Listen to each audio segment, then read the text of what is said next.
You ask Tiger to solve. This deals with linear equations with one unknown. The final result is y equals 11. Let's solve it step by step. Simplify the expression. Expand the parentheses. Simplify the arithmetic. Group all constants on the right side of the equation. Add 12 to both sides. Simplify the arithmetic.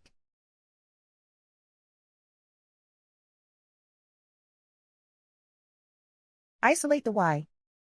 Divide both sides by 2. Simplify the fraction. Find the greatest common factor of the numerator and denominator. Factor out and cancel the greatest common factor. And so the final result is y equals 11.